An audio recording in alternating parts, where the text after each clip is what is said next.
Quand on dit le mot sport, tu penses à quoi spontanément? Comment on arrive à identifier ce que tu disais juste avant? J'ai donné le meilleur de moi-même. Le résultat, la performance, pour toi, elle vient jalonner cette évolution? Quand tu rentres dans un gymnase après une journée de compétition, Donc l'objectif, ça va être de parler de compétition dans les AMHE, des aspects positifs, des aspects négatifs, avec cette idée de ne pas nécessairement clore la discussion. Bien sûr. Et bien sûr de ne pas réduire les individus, les pratiquants, les pratiquantes à des stéréotypes. Alors j'ai ramené quelques définitions pour poser plus un cadre, faciliter en fait les échanges. Éventuellement, ce que je vous propose, c'est vous commencer par vous présenter. Moi c'est Gauthier Dietchi. Ça fait, je pense que ça doit faire 10 ans que je fais des AMHE avec différents niveaux d'intensité. Et là depuis maintenant 5 ans, du coup au club de Clermont, 5 ans déjà. Okay. Du coup, moi, c'est Mathieu Pellissier, pareil, au club de feu et d'acier. Moi, ça fait que 2 ans que je pratique, donc je suis un peu un nouveau dans la discipline. Mais pour le coup, j'ai quand même maintenant plusieurs tournois à mon actif. Et du coup, ça va être l'occasion d'échanger un petit peu sur l'expérience et la discipline plus en général.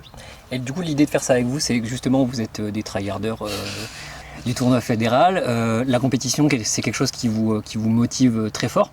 Et c'est pour ça en fait que moi j'avais envie de faire cette vidéo avec vous. L'idée c'est aussi de recueillir le point de vue de personnes qui vivent ça de manière assez intense tout au long de l'année, qui s'entraînent en vue de performer dans le cadre des compétitions, qui ont ça comme objectif. Le truc c'est que cette année ça a été une année quand même assez riche, avec un gros circuit fédéral, avec des dates qui se sont pas mal enchaînées sur la fin. Dans des conditions pas forcément les meilleures non plus, pratiques en tout cas de ce sport. Qui est à haute intensité et qui est avec du matos lourd et qui tient chaud.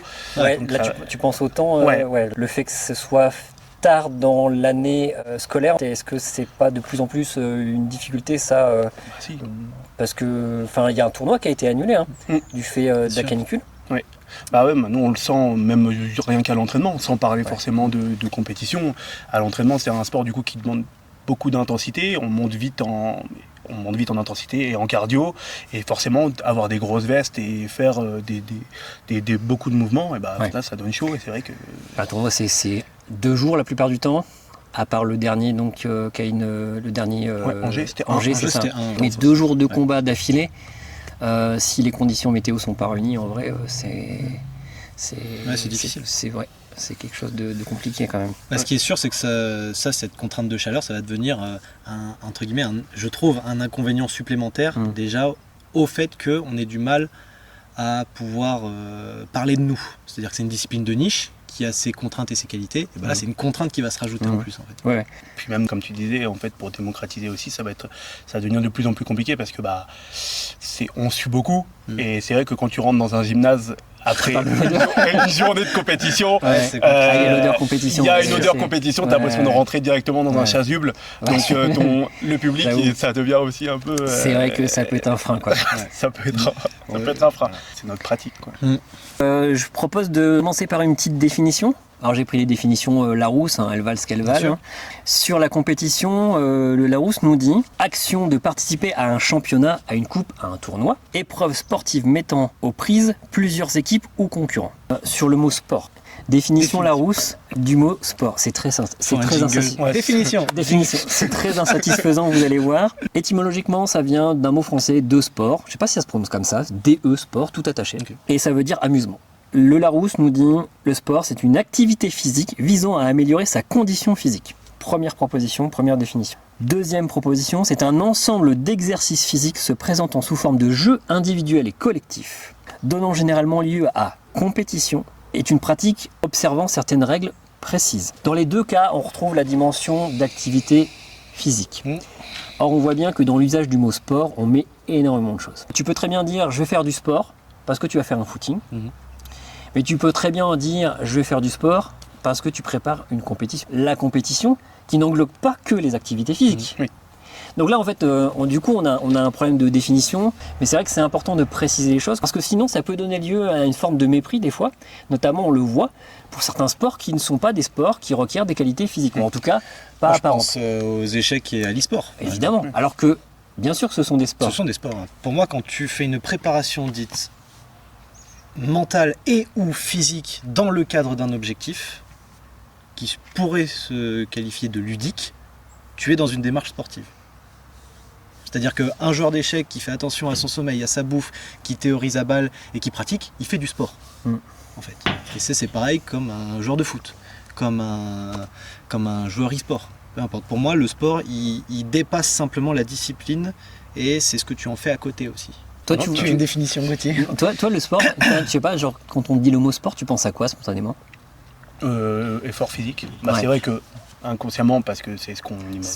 C'est la définition qu'on nous donne. C'est vrai que Sûr. tu vois Eh oui. d'abord l'effort physique, et après maintenant ça se démocratise et il y a d'autres et on ne jure plus que par le physique, donc forcément ce qu'on disait, les échecs et il y a le sport mental en fait. On ne considère plus que c'est que la Voilà. dimension physique qui va définir Mais oui, mais l'aspect sportif d'une pratique. tout à fait. Sûr. Mais oui, forcément, il y a toujours cette notion physique qui vient en premier lieu, mais c'est vrai, comme dit Mathieu, en fait, il y a tout ce que ça englobe, et en fait, c'est plus que ça, en fait, le sport, c'est pas juste soulever des poids ou...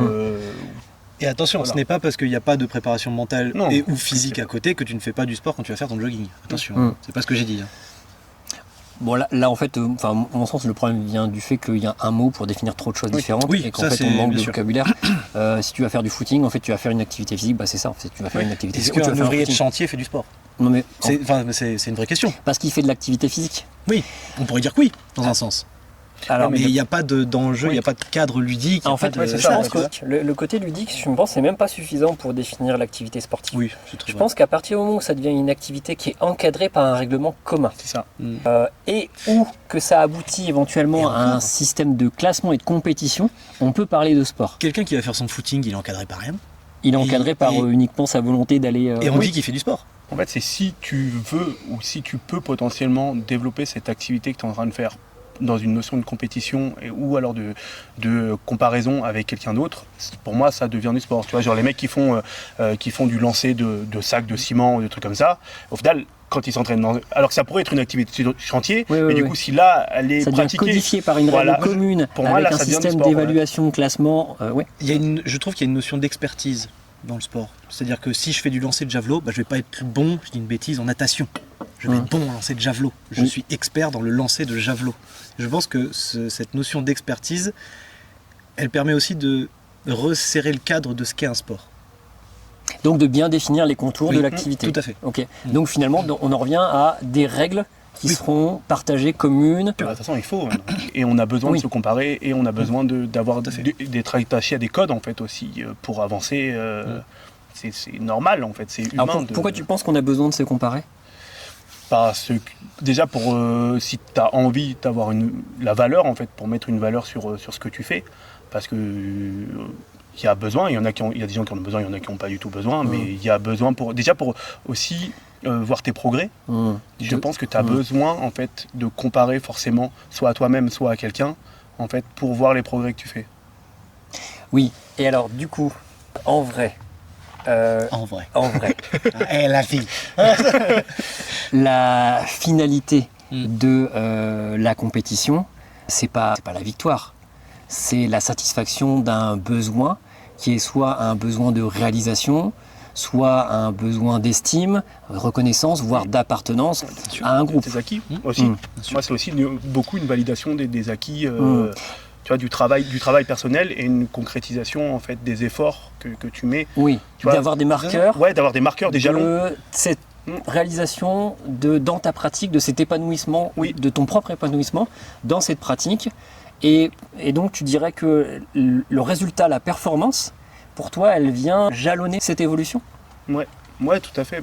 Déjà parce que je me rends compte que j'arrive plus facilement à faire des trucs sur lesquels j'avais du mal, que maintenant je bats plus facilement, ou alors je suis à niveau égal avec des gens qui étaient il y a 2 ans beaucoup plus forts que moi. Donc en fait, ça m'aide aussi moi à me développer, à me dire ok, en fait, les efforts que je fais, ils servent, entre guillemets, ils servent à quelque chose. Considérant que tout le monde ne participe pas en fait au circuit compétitif, est-ce que tu trouves pas qu'il y a un manque en fait du coup si ton idée c'est un peu de te positionner par rapport aux autres?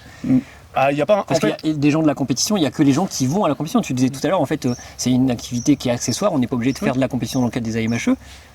Mais dans tous les cas, en fait, à partir du moment, comme dans nos sports, en fait, où tu te confrontes à des gens, même si tu n'es pas dans une notion de compétition, en fait, tu vois, même nous en sparring, quand on s'entraîne au club, Oui. on n'est pas dans une notion de compétition, mais pourtant le fait que toi tu arrives à me placer des techniques, ou alors que moi au bout d'un certain temps j'arrive à te placer ces techniques-là, et ben on n'est pas dans une notion de compétition, mais il y a quand même Sauf que du coup, est-ce que ça invalide pas la nécessité d'avoir une compétition avec des classements stricts, un système de... Ça invalide pas, c'est juste c'est une autre façon en fait de...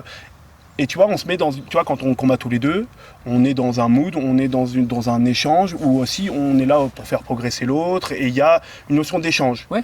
Et moi, j'ai pas la même mentalité ni la même façon de combattre quand je suis en compétition ou quand je suis en... Tu veux dire que la pression n'est pas la même, La pression, l'enjeu ouais. fait que... Oui, aussi, ouais. Ce qu'il ne faut pas oublier, c'est que la compétition, elle est là pour savoir, entre guillemets, oui, qui a la meilleure technique, qui se débrouille le mieux, etc. Mais elle amène aussi autre chose, qui est tout ce qui relève du mental. De comment je vais en lice, comment je me prépare mentalement à ça. Donc, pour moi... C'est l'enjeu, en fait, qui... Oui, mais tu posais la question de est-ce que, vu que tout le monde ne va pas en compétition, est-ce que c'est bien, est-ce que c'est objectif du coup d'établir un classement? Moi, je pense que oui, parce que les gens qui ne vont pas en compétition, c'est qu'ils n'ont pas envie de se préparer mentalement à ça. C'est-à-dire que le classement, il est là, certes, pour refléter la compétence technique, mais aussi la compétence mentale. Oui. Il ne faut pas oublier ça. Et c'est ce qu'on se disait tout à l'heure, un peu sur le chemin, on a commencé à discuter sur le chemin, sur le fait que ça impliquait effectivement une forme de préparation psychologique, pas que physique. Il y a des profils d'individus qui sont plus ou moins aussi en capacité de gérer la pression autour de la compétition, ou qui adhèrent plus ou moins aussi à cette pression-là. Et que donc ça redirige des profils de combattants et de combattantes qui sont déjà un peu prêts à gérer en fait cette dimension-là. Je suis pas tout à fait d'accord avec ça, dans le sens où on peut ne pas l'être au début de près, et quand même aller en compétition. Mais au fur et à mesure, de plus en plus, l'être. C'est-à-dire que peut-être qu'un combattant, ses premiers tournois, il va être très stressé, et puis il se fera taper dessus, entre guillemets, puis il comprendra que bon, bah, c'est un tournoi. Du coup, je vous pose la question qui était prévue à ce sujet-là. Comment on fait pour accompagner la préparation mentale d'un combattant, d'une combattante qui souhaite en fait aller en tournoi? Tu veux commencer ou... Vas-y, vas-y, non mais vas-y, pas de souci. Comment est-ce qu'on aide? Je pense que déjà ça commence par déjà tout à l'entraînement en fait. Il y a, je pense, tu vois, si nous demain on dit bon bah allez, on a compète dans un mois. En fait, il va y avoir une préparation déjà donc physique sur les katas, sur les drills, etc. Et au niveau du mental, il va déjà avoir une préparation et un conditionnement de comment ça va être comment c'est une compétition, quelle est la différence entre la pression que tu as juste en sparring normal, entre guillemets, ou normaux plutôt quand on s'entraîne, et la différence entre un sparring qui est arbitré avec des gens qui te regardent et avec tout ça. Et du coup là par exemple ce serait genre pendant les entraînements de mettre en place des combats arbitrés avec un cadre qui commence à ressembler à celui qu'on aura tout pour arriver à se projeter et envisager, parce que si tu l'as jamais fait tu peux pas le deviner. Ça si tu n'as jamais été en tournoi tu peux pas ça c'est compliqué d'anticiper la pression que tu ressens pour de vrai. Oui, bien sûr. Sauf si tu as déjà fait des tournois sportifs dans d'autres disciplines. Mais là, on parle vraiment pour quelqu'un qui débute et qui a envie de se lancer. C'est déjà ça. Je pense qu'il y a, comme tu dis, il y a l'aspect de simuler l'événement, c'est-à-dire avec des combats vraiment arbitrés et tu es là pour gagner. Parce que quelqu'un qui va en compétition, qu'on le veuille ou non, c'est qu'il a envie aussi de parcourir le tournoi et de gagner, de performer, du moins. Je pense qu'aussi, il y a énormément de travail sur soi-même à faire. Et ça peut passer par la communication avec ses coéquipiers. Je pense que quelqu'un qui veut se préparer à un tournoi, il ne faut pas qu'il hésite à aller voir les coéquipiers qui en ont fait et de demander des retours d'expérience, en fait, de savoir comment ça se passe, est-ce que tu es stressé, est-ce que tu es nerveux, est-ce que tu as peur. Je trouve que c'est très important de pouvoir partager ça, de sorte à ce qu'il n'y ait pas de déception pour le nouveau combattant à venir en tournoi et à se dire bon en fait non c'est vraiment pas pour moi parce que je me suis pas préparé machin etc. Alors que si déception dans le sens où j'aurais loupé quelque chose en amont peut-être dans ma préparation de se dire de pas être venu préparé, de se dire ah ok non en fait c'est pas du tout pour moi. Je pense que il faut peut-être aussi surmonter ça et se dire il faut que je communique, que je discute avec des gens qui en ont fait. Je pense que ça c'est très important. Et il y a aussi à mon sens relativiser. C'est-à-dire que si on était professionnel, le gagne-pain, ce serait les résultats en tournoi. Il ne faut pas oublier qu'on n'est pas payé à faire ça. C'est très important. Donc, oui, je veux performer, machin, Mais si je me rate, j'ai un toit sur la tête, j'ai à manger dans le frigo, tout va bien. Je pense que ça, c'est quelque chose que les nouveaux combattants n'intègrent pas, dans le sens où ils veulent tout de suite faire leur preuve. Ils veulent aller en compétition, ils veulent remporter des combats, etc. Faut pas oublier que, avant tout, on est juste une bande de copains qui vont ouvrir 3 bouquins et qui veulent se battre. Ça reste un jeu, tu vois. Moi, il y a plein de combats. Et là, par exemple, à Angers, où en fait, j'ai perdu contre un adversaire. Mais en fait, le combat c'était une expérience et c'était enrichissant parce que même si j'ai perdu, en fait, en fait, j'ai gagné dans un sens où on a échangé. Il y a eu des vrais coups. J'ai pu mettre en pratique ce que j'avais travaillé en amont. Et même si j'ai perdu, parce que c'est quand même ça le résultat final, en fait, j'ai quand même gagner et je suis pas obligé de toujours remporter mes combats pour que ce soit gratifiant et que ce soit valorisant. Il faut pas oublier aussi que les gens qui pratiquent les AMHE aiment les AMHE. C'est la continuité de quelque chose qu'on aime, de quelque chose qu'on apprécie. Tu fais des AMHE parce que tu apprécies ça, donc si tu vas en compétition, c'est comme l'a dit tout à l'heure Gauthier, c'est peut-être pour savoir maintenant à quel point tu as progressé depuis tes premiers pas. Donc pour moi, la compétition, y a rien, je vais être franc, la compétition sportive, il n'y a rien de plus beau. Il n'y a rien de plus beau. Pour moi, ça prône des valeurs de respect, d'engagement, de dépassement de soi, d'humilité et de persévérance. Donc pour moi, la compétition ne peut que apporter, et je comprends tout à fait, par contre, que ce cadre-là ne convienne pas à certaines personnes. Et d'ailleurs, on y reviendra. Juste avant, j'ai une question, puisqu'on était en train de parler de préparation mentale. Comment vous pensez pouvoir accompagner la gestion des émotions d'un compétiteur, d'une compétitrice dans la défaite? Comment est-ce qu'en amont on peut se préparer à ça? Comment est-ce qu'en amont on peut se préparer à la défaite? Je pense qu'à partir du moment, alors après c'est propre à chacun, mais à partir du moment où tu as sorti ta meilleure escrime, que tu as appliqué ce que ton instructeur t'a enseigné et que tu es quand même battu, c'est que l'autre a simplement été meilleur, mais toi, entre guillemets, il n'y a rien à se reprocher. C'est-à-dire que le chemin est encore long, il y a encore des choses à apprendre. J'ai peut-être pas été bon sur ça, j'ai peut-être pas eu le bon mental, j'ai peut-être pas eu la bonne réflexion. Mais à partir du moment où tu donnes le meilleur de toi-même, la défaite, elle est tout de suite beaucoup plus simple à accueillir. Moi, comme l'a dit Gauthier, il y a des combats que j'ai perdus. Et j'étais triste parce que j'avais pas continué à combattre, mais je me suis dit, c'était le mieux que je pouvais donner. Et à ce moment-là, c'est pas grave, c'est que je sais qu'il faut que je retourne à l'entraînement pour progresser. Donc un jeune combattant, je dirais la défaite n'est pas un arrêt. C'est-à-dire que le premier mondial, si tu regardes son pourcentage de combat, son ratio victoire-défaite, il est jamais à 100%. Ça n'existe pas. Les gens qui gagnent tout, ça n'existe pas. J'ai d'autres éléments de réponse. Comment se préparer à la défaite. Moi, c'est quelque chose que je fais beaucoup avec les nouveaux et que j'essaie de m'auto-appliquer. En fait, c'est que mes sparring avant, etc., en fait, j'essaie de communiquer beaucoup avec, par exemple, quand je me combats contre des nouveaux, ou n'importe qui, mais tu vois, avec Mathieu, je le fais, c'est en fait expliquer pourquoi là ça n'a pas fonctionné à l'autre, et en fait c'est être conscient de où est-ce que tu as pêché, entre guillemets, pourquoi ça fonctionne pas à ce moment-là. Et tu vois, il y a pas mal de combats où j'ai l'exemple de Maël qui revient assez rapidement, où Maël, on combat, et pendant le combat, je lui dis tends tes bras, là, viens me chercher là-dessus, pour qu'en fait, il y ait cette remise en question, et qu'ils comprennent pourquoi en fait ça fonctionne pas à ce moment-là. Et du coup, ça permet de ne pas tomber des nues. Ce qui répond, du coup, c'est parfait parce que la question que j'avais envie de te poser, c'est comment on arrive à identifier ce que tu disais juste avant, j'ai donné le meilleur de moi-même. Et est-ce que ce que tu proposes là, d'arriver à lire ce qui se passe durant un combat, d'analyser en fait, ou dans le temps d'après le combat, mais dans un temps relativement court, d'être dans l'analyse et donc dans l'observation de soi-même et dans l'autocritique, et ne pas avoir ce regret de se dire j'ai perdu sans avoir été jusqu'au bout de moi-même quelque part. C'est difficile comme question parce que je dirais que c'est propre à chacun.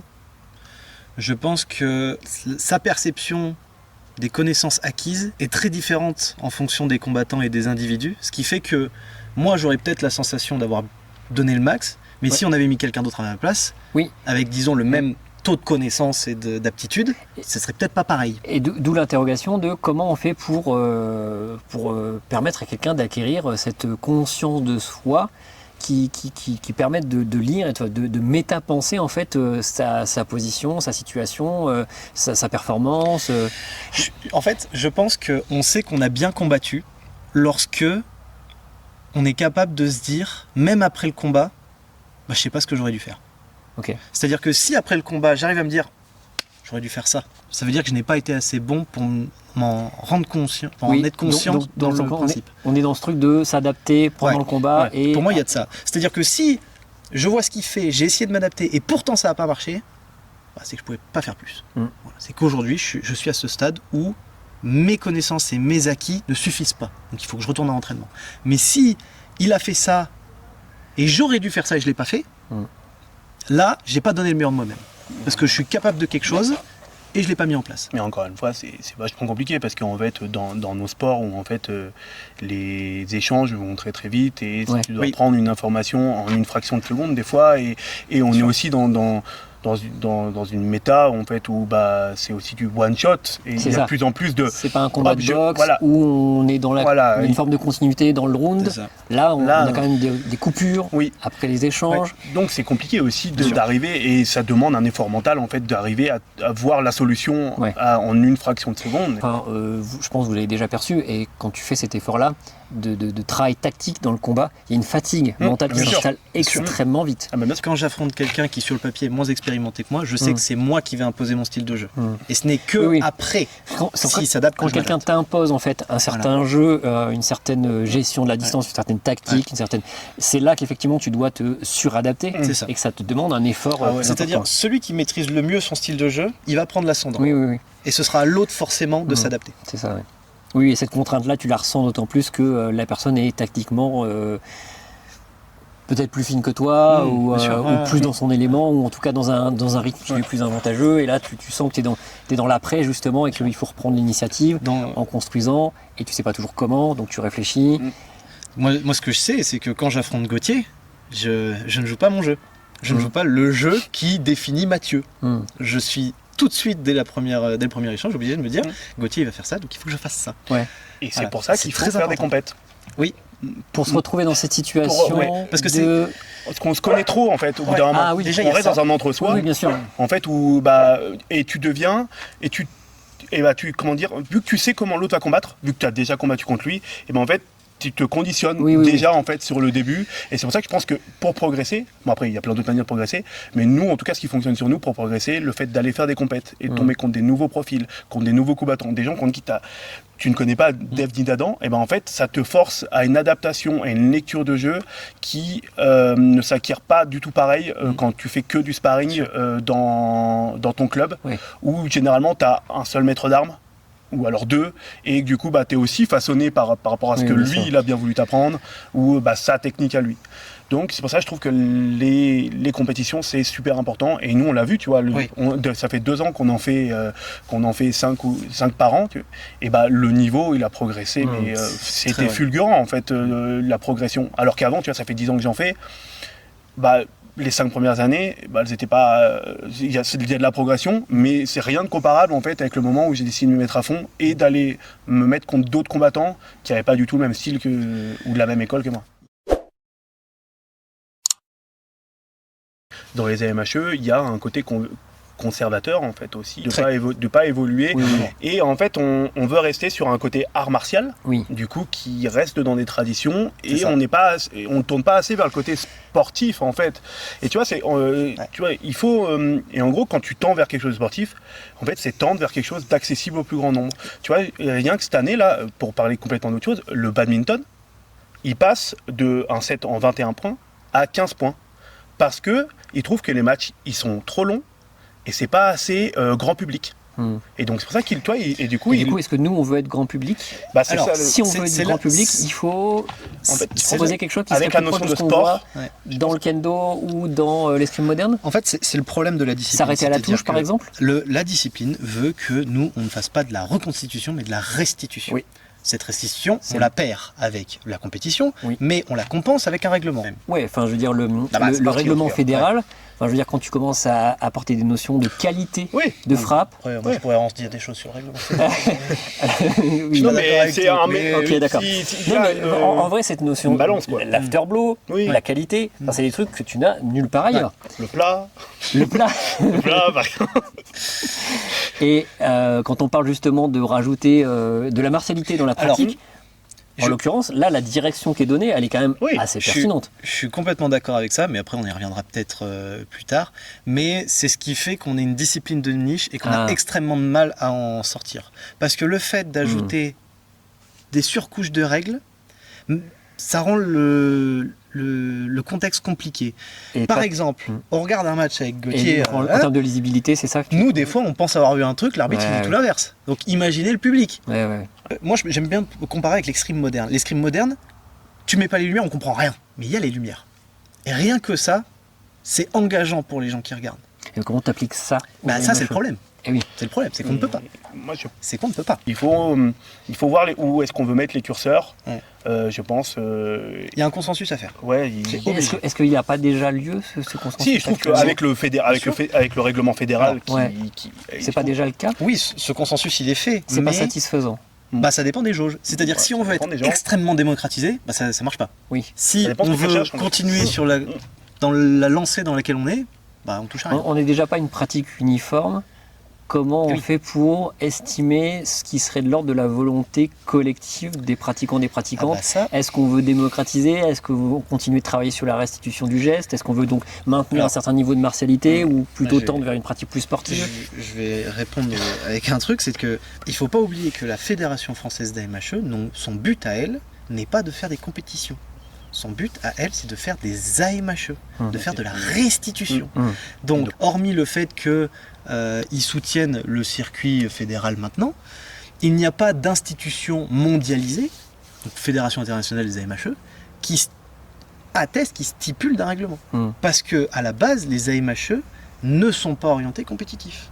C'est-à-dire que même dans notre structure, on n'a pas grand-chose qui nous permet d'avoir un cadre uniforme. Et là, quand tu dis un cadre, on n'a pas le cadre uniforme, c'est le règlement? Oui, je parle compétitivement. Donc c'est ça, parce que les AMHE, il y a de compétition en fait. Les AMHE, c'est de la restitution, et à vrai dire, la compétition, c'est quelque chose de secondaire, c'est quelque chose à part même presque des AMHE au final. Oui, alors que c'est effectivement ce qui participe le plus à la visibilité de la pratique. Complètement, tout à fait. Donc on a toujours cette contradiction entre la visibilité de la pratique et la recherche inhérente à la forme des AMHE, la restitution du geste. Parce que d'un côté, on a les AMHE qui sont de la restitution, et de l'autre côté, la compétition, avec soit l'idée d'être grand public, et à ce moment-là, on sort de ce qui fait l'essence même des AMHE, soit on reste dans le cadre purement des AMHE avec des coups bien portés, avec des règles bien carrées, etc.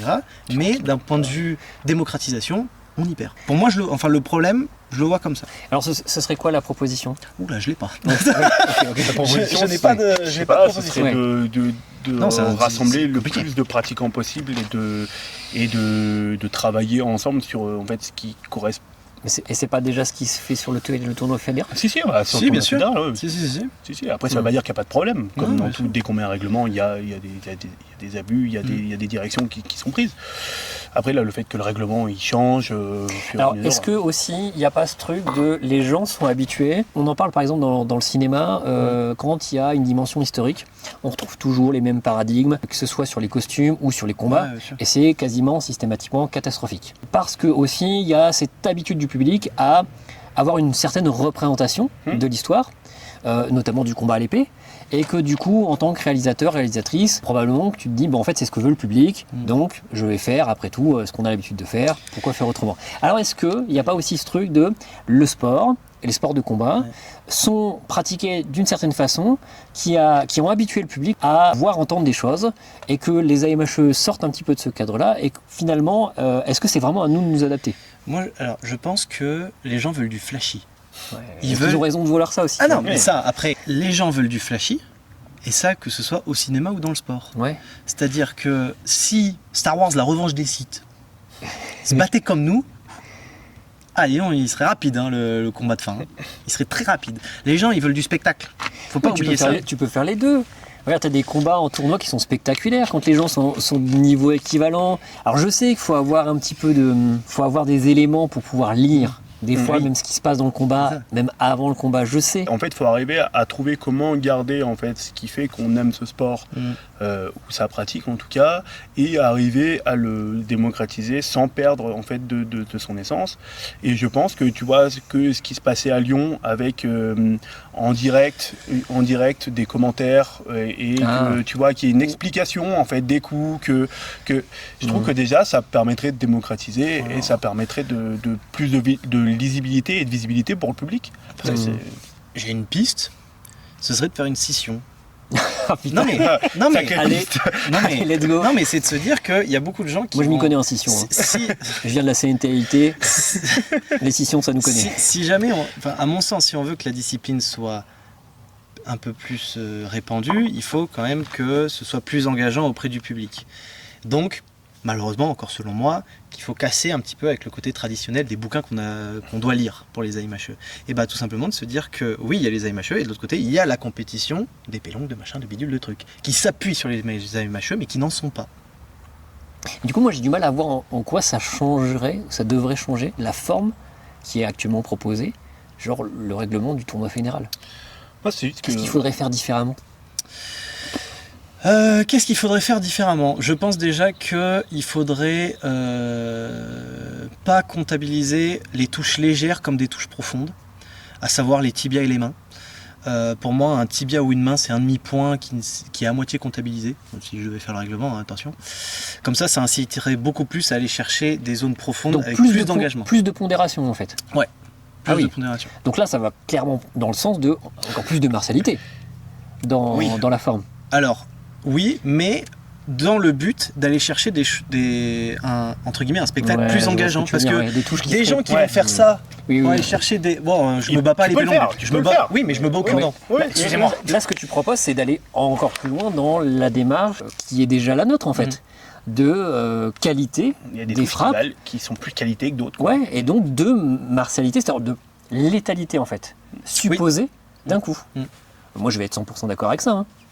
Enfin, je veux dire, je vais avoir du mal à te donner de la contradiction sur ça. Mais hein. c'est vrai mais- que- c'est vrai que oui, je viens de me c'est- contredire bah, c'est vrai moi-même. que C'est en vrai, fait là bien sûr. tu Mais tends pour c'est que ça qu'il me devienne un semblait- truc il me semblait plus qu'il y avait martial en Non, fait. mais typiquement un shilao, un beau shilao, je pense que tu sois initié ou pas, tu comprends ce qui se passe. Ouais. Oui, mais ça reste une compétence technique qu'on peut pas placer à tout va. Oui, mais du coup, le fait d'encourager à placer des Ah oui, mais techniques ça je suis bien qui d'accord. sont considérées comme plus létales, notamment en pondérant certaines parties du corps, les membres, les mains, les tibias, En irait fait- dans le sens de rajouter et de la visibilité et du coup, Je suis d'accord. Je suis c'est ma complètement take, d'accord. et donc aussi de la martialité. Dans l'argument que je viens de dire, oui, en effet, ça va dans le sens de rajouter de la martialité. En fait, ce que je reproche, moi, c'est la complexité des règles. Moi, je me souviens, ma famille elle est venue me voir, ils m'ont dit, c'est quoi les règles? Alors, il y a les touches, il y a les afterblows, il y a les doubles, il y a le fait s'il me touche à la tête et que je le retouche derrière, ça ok. vaut 2, moins 1. Oui. En fait, c'est ça. L'escrime moderne, c'est j'ai touché, c'est un point. Oui, mais là tu Ouais. mets un gros tableau avec l'affichage des points, ça règle un Ouais. peu le problème, non? En fait, je pense que c'est de la communication. Ouais, En fait, c'est de la c'est ça, communication c'est en fait visuellement. autour. Tu sais, comme je disais en fait que t'es des Ah, commentateurs Oui, qui en fait à Lyon, il y avait expliquent- le Ouais. grand panneau avec les points qui s'affichaient.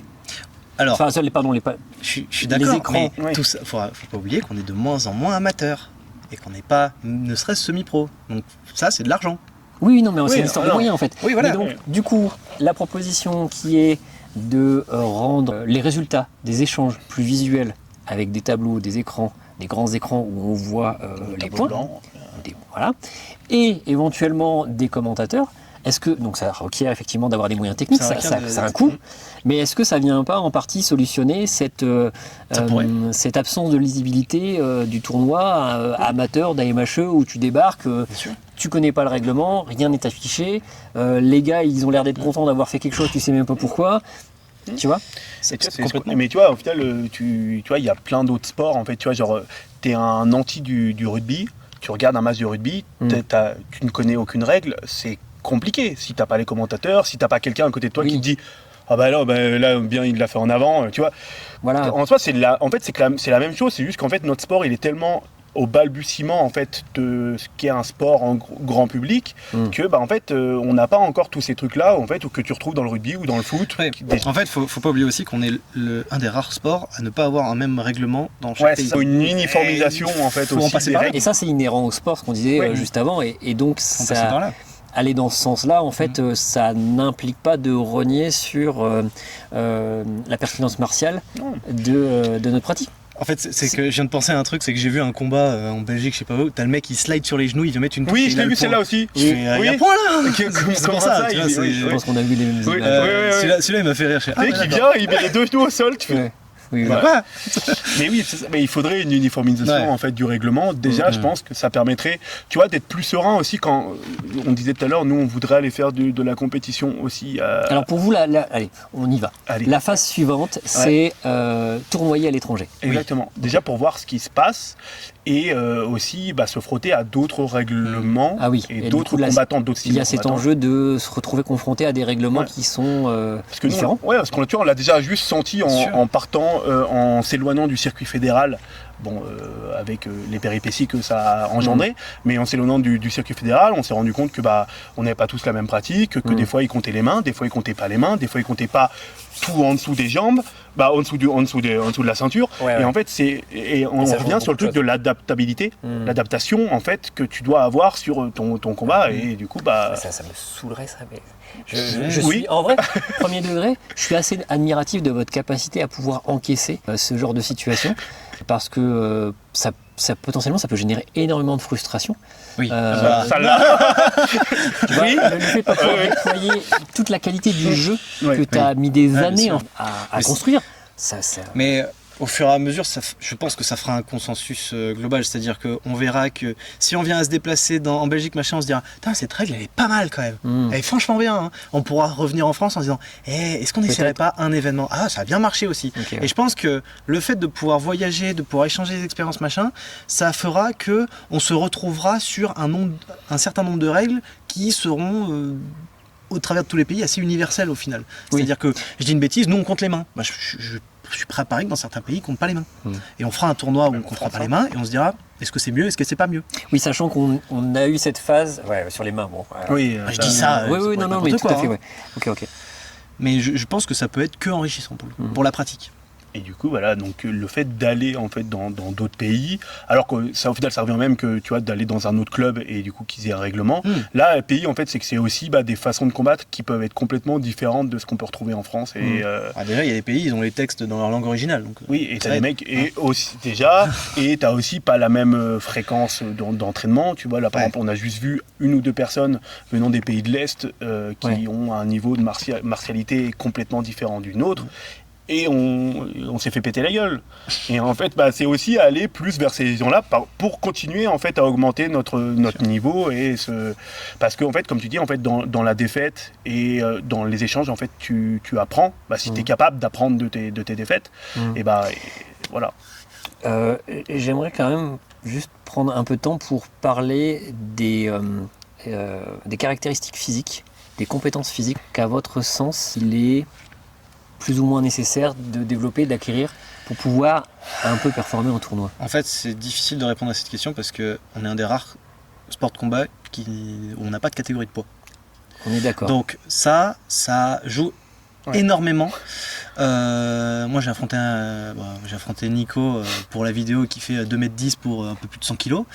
Bon, on n'a pas la même escrime que quand on affronte un gars de son poids.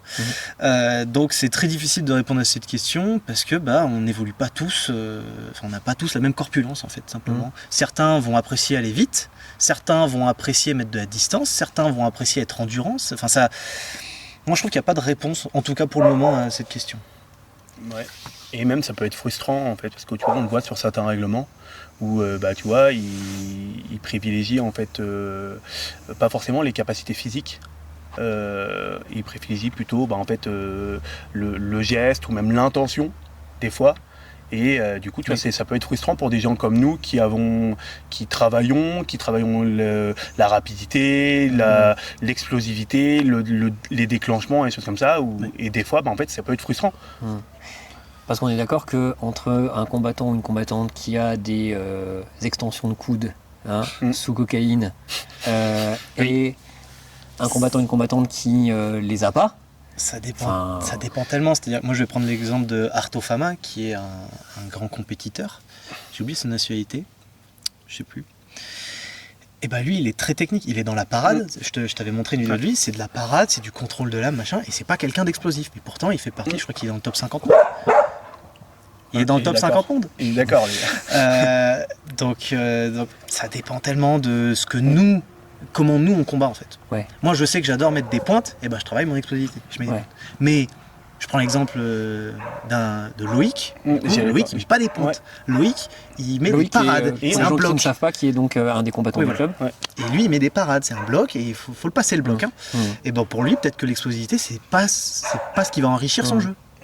Mais c'est pas mal. Je trouve que notre sport est aussi intéressant pour ça, où en fait que tu peux décider de travailler en fait, et de travailler tes mouvements et de travailler ton physique pour répondre à certaines attentes et pour bouger pour accentuer ton style de jeu.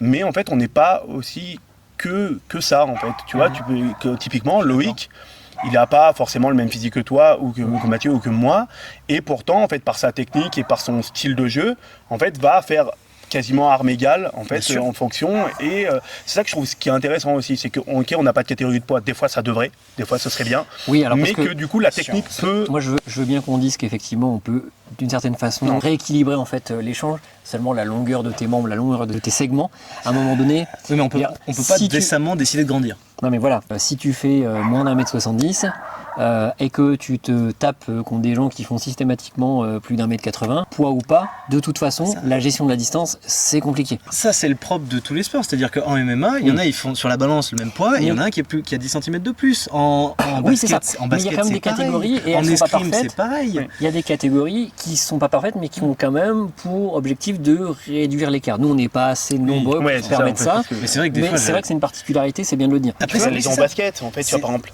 Oui, mais tu fais 1m70, faut accepter le fait qu'on ne puisse pas performer dans tous les sports. Alors on est bien d'accord qu'à un moment donné, il y a bien des profils. Il y a des profils qui sont dominants et qui vont te permettre. Gabriel, il n'est pas bien grand. Oui, il est pas bien c'est grand. l'expression. Certes, mais tu peux pas prendre un exemple et avec ça démontrer une tendance. Bien sûr. D'autant que la tendance est plus. Mais ce que je veux dire, c'est que c'est pas impossible.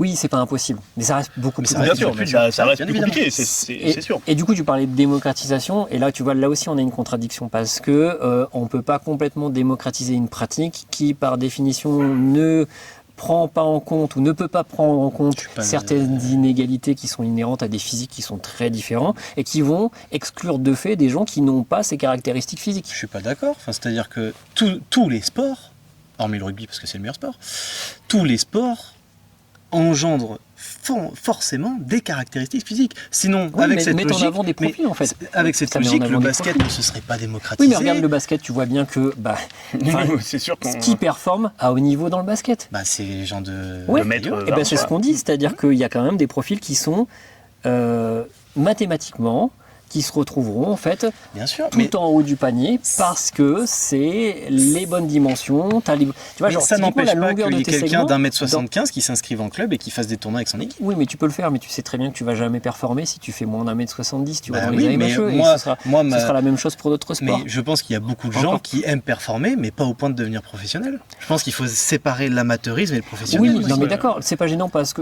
tu peux dire, ouais, pour l'instant, on est amateur, donc finalement, les implications sont moindre. Mais effectivement, si demain on devenait populaire et si demain il y avait un circuit professionnel, on verrait bien ce type de profil-là prendre le devant en fait et être dominant en fait sur la scène sportive. Donc ça ne ferait que démontrer que il y aura des profils types de gens qui pourront performer à haut niveau et que ce sera pas accessible pour tout le monde. Non, ce que je veux dire, c'est que c'est pas une bonne idée de raconter que c'est accessible à tout le monde quand c'est pas le cas. Ça veut pas dire que tu peux pas pratiquer. C'est juste que la compétition est moins accessible pour certaines personnes que pour d'autres, mais la pratique l'est absolument tout le monde. Oui, voilà, c'est bien ce que je dis. C'est-à-dire qu'on ne parle pas de la pratique, on parle vraiment du fait de performer, voire de performer à haut niveau en fait. Et de ne pas se mentir sur le fait qu'il y aura toujours des profils, tendanciellement, il y aura toujours des profils qui seront favorables, dominants, tous les sports, et dans toutes les pratiques. Dans toutes les pratiques, le fait de ne pas avoir de... Peut-être le bowling. Excuse-moi. Non, il y a des pratiques, ça change rien. Tu regardes le rugby, il n'y en a pas un qui se ressemble. Oui, mais c'est un sport collectif. Oui. Et tu vois, on parlait du basket tout à l'heure, tu vois, toute proportion gardée. Le ping-pong, les sports de raquette, je pense que tu peux faire à peu près n'importe quelle taille. Après, ça dépend. Disons que le panel est plus large. Mais dans les sports de combat, le fait d'avoir quand même des segments longs, ça aide, bien sûr. Ça aide nécessairement à explosivité égale. Bien sûr. Le fait est que tu toucheras avant, tu géreras la distance beaucoup mieux. J'ai le même discours vis-à-vis de la musculation. Tout le monde ne peut pas être Schwarzenegger, tout le monde n'a pas les mêmes types d'insertion, tout le monde n'a pas la même génétique, et que il faut être réaliste sur ça. Maintenant, c'est comment on rend le truc malgré tout le plus accessible possible.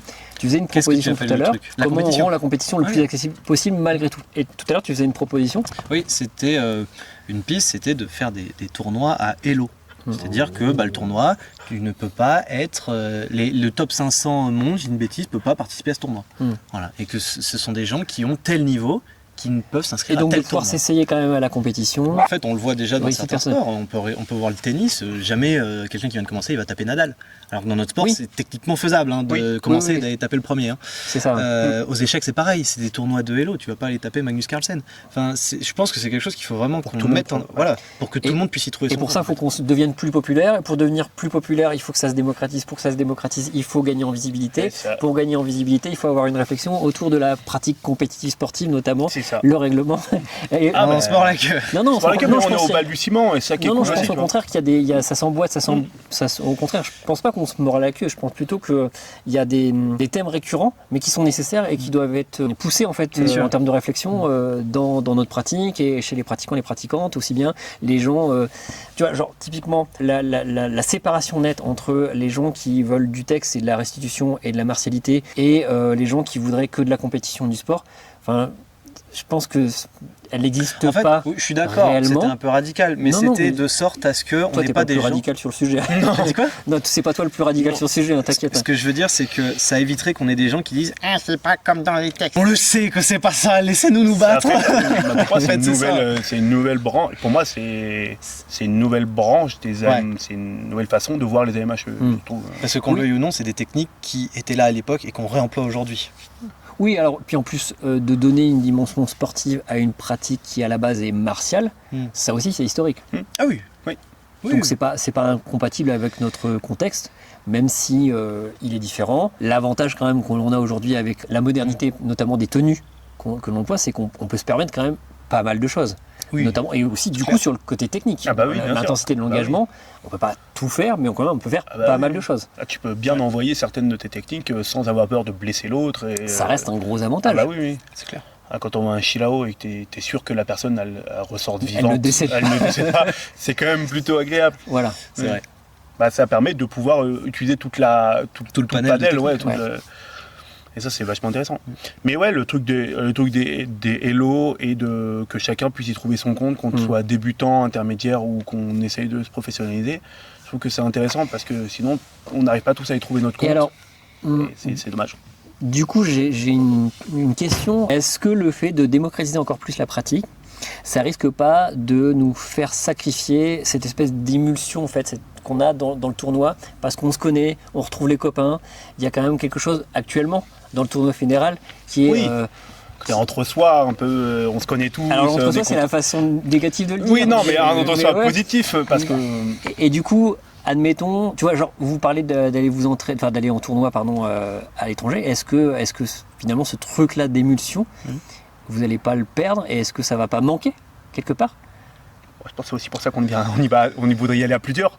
Déjà, le fait de dire que, dû au fait qu'il y ait des tournois et Hello, certains seraient acceptés et d'autres non. Ouais, est-ce que du coup le fait que ça prenne de l'ampleur comme ça va pas faire disparaître justement ce qui est un petit peu particulier encore au petit monde des AMHE, c'est qu'il y a quand même ce truc de on retrouve les copains, il y a de l'émulsion autour des événements, et c'est pas que un tournoi, c'est aussi moi le premier, je suis allé à Lyon, c'était pour voir les copains. Après, rien n'empêche de venir sans combattre. Mais tu peux même venir et combattre en dehors du tournoi. C'est vrai. Et justement, c'est ça ma question. Est-ce que on va pas perdre ça en devenant plus gros quoi? Il y aura plus de copains. Il y aura plus de copains. Si, bah, mais après, en fait, c'est encore une fois, on revient à la même question, ça dépend de ce qu'on recherche. En fait. Ouais, c'est ça, on en peut fait, pas, c'est- en fait, on peut pas demander à se démocratiser et en même temps garder ce.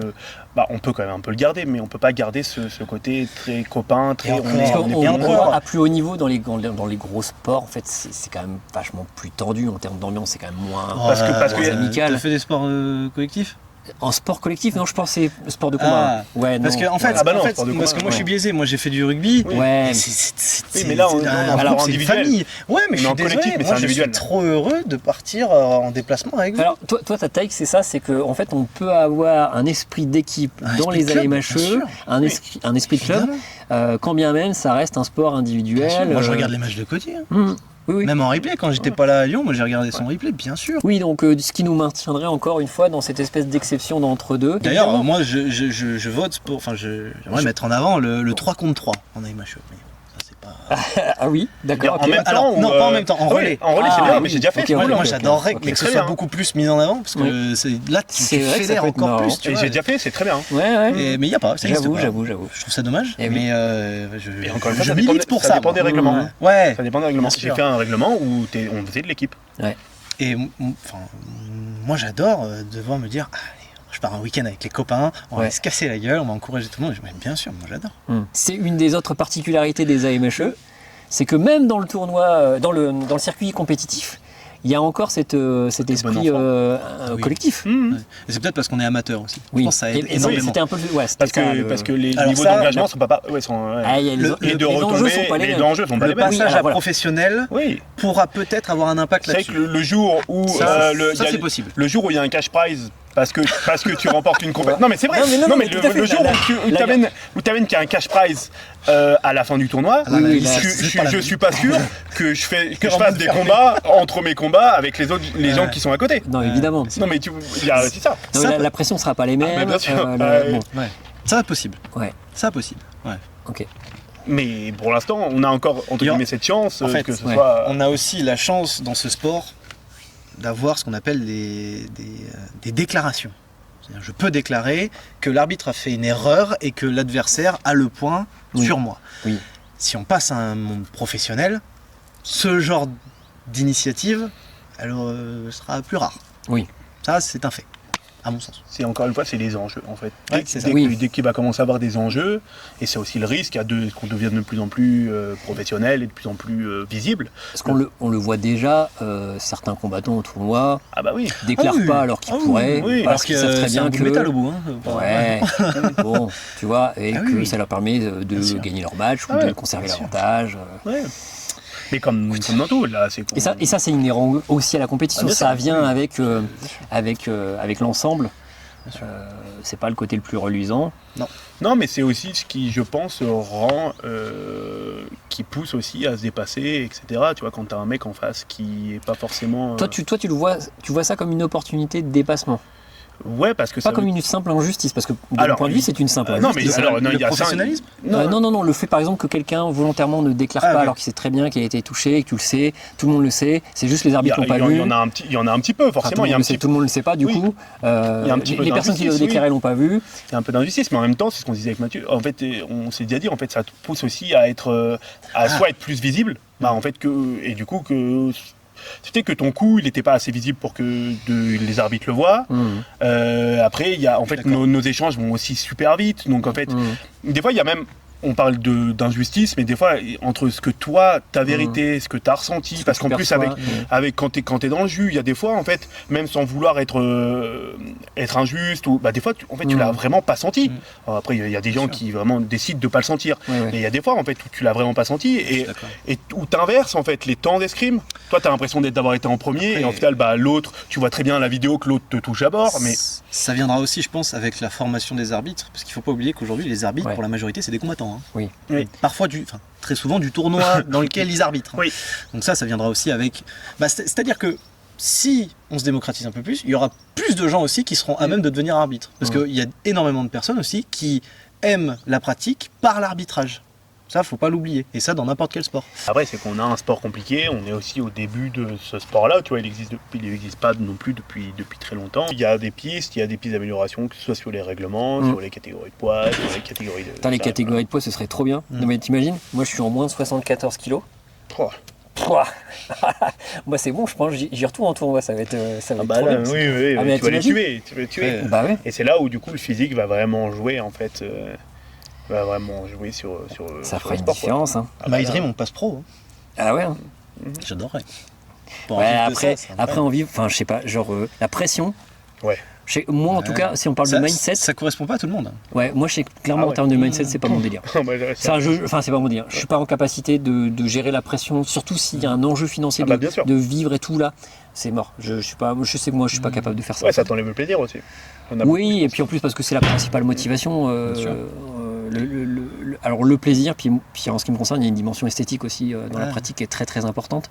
Et donc si gagner implique de faire des gestes que je considère moi personnellement comme moches, juste ça, bon bah c'est foutu en fait, j'ai perdu le sel de pourquoi je pratique. Bah, tu vois, moi, j'ai cette réflexion-là avec, par exemple, les gens qui font des touches à une main. Ouais, Tu vois, genre moi, Bah, c'est du mémoire, non je m'interdis des Ouais, touches à une main. Déjà pareil. parce que j'arrive pas à les faire, et même parce que j'essaie pas de les faire. Mais en fait, et bah, je m'oblige, en fait, si j'ai envie de venir toucher et de me mettre en défaut, et de venir toucher une jambe, et bah, jamais je lâche une main. C'est vraiment, je viens la chercher avec mes deux mains, avec... oui, t'arrives pas à rentrer dans ton logiciel que c'est possible de le Ouais, faire en Moi, je suis lâchant plus les fourbe, clés, c'est-à-dire que j'en fais, mais je sais qu'elle touchera pas. Et je veux pas qu'elle touche. Juste pour que l'autre il se dise ah putain il peut me faire ça. Ah ouais, Voilà. donc d'accord, ok. Moi c'est Non, que moi, d'astreinte, lâcher- hein. lâcher Mais je une main. toucherai jamais avec une touche. Lâcher, non mais Impossible. un minimum de C'est- dignité quoi. ouais, c'est ça. Je sais pas par qui sera vu cette vidéo, mais s'il y a des gens qui touchent à une main là, Et bah il sera. Adrien. Écoute Adri, tu te remets en question. Et puis- Voilà. ouais pour moi ça je trouve pas ça Ouais. très pertinent. Après, ça, c'est- Voilà. On est d'accord. Le problème, c'est qu'on est d'accord. Ouais. Du coup, là, plus de qui est débat. l'année de la contradiction, C'est ça, il y a plus de effectivement. débat. Plus sûr. Je vous propose de conclure cette vidéo. Est-ce que vous avez envie de dire quelque chose sur ce thème de la compétition des AMHE en conclusion pour éventuellement les gens qui nous regardent? Tu veux commencer? Ouais, si tu veux. Bah, Vas-y, je peux commencer, non, hein. mais en conclusion, en tout cas, moi, ma conclusion, c'est faites des compétitions. Même si vous n'avez pas forcément vocation à vous développer et à essayer de monter les échelons, je trouve que d'un point de vue martialité et d'un point de vue développement personnel, c'est vachement intéressant. Même si vous ne les remportez pas, en fait, ça permet de rencontrer des gens, ça permet de se développer, de voir ce qui fonctionne pas, et même de confronter à d'autres techniques, d'autres styles de jeu, et moi je trouve ça vachement important. Ok. Voilà. De mon côté, je comprends parfaitement que ce soit pas adapté à tout le monde et fine, faites ce que vous voulez. Pour ceux qui ont envie d'essayer et qui souhaiteraient s'y mettre, je dis qu'une chose, c'est foncer. C'est très certainement la meilleure expérience que vous pouvez avoir dans le sport de manière générale, que ce soit le dépassement de soi, gestion du stress, préparation physique, humilité, camaraderie, tout ça. Ça permet de développer des valeurs qui sont, je trouve, fondamentales pour le développement de soi. Et encore une fois, comme l'a dit Gauthier, que ce soit pour la progression aussi, c'est super important, ça vous permet de vous mesurer, comme il l'a dit, à d'autres personnes et à comprendre vous, comment vous fonctionnez dans ce genre de contexte. La compétition, c'est, à mon sens, un pilier fondamental du sport. Mais je comprends parfaitement que tout le monde n'y accroche pas. Bah très bien. Voilà. Super. En tout cas, merci pour votre temps. plaisir. Merci à Merci toi. d'avoir pris le temps de répondre à ces questions. J'espère que ça aura été éclairant pour les personnes qui peut-être se tâtent. Même sans combattre. Hein. Ouais, Venez oui, arbitrer, oui, c'est ça. venez arbitrer, Même sans venez, combattre. venez être bénévole, venez. mais c'est ça en fait. Il y a oui. toujours besoin de monde dans une Oui, compétition. on parlait de l'émulsion qui est inhérente à ces bien sûr. événements-là et du coup, sans être Oui, combattante, en tant que coach, en en tant que ouais, c'est ça, ouais, de participer. Venez. Mais à rappeler, Venez. on a beaucoup parlé de compétition, mais les AMHE, à la base, c'est pas ça. Donc même si vous n'êtes pas fan de compétition, venez, vous découvrirez un truc formidable. Ouais. Tout à fait. Super. Merci beaucoup. Merci Julien. Allez, clap de fin. Merci, à la prochaine.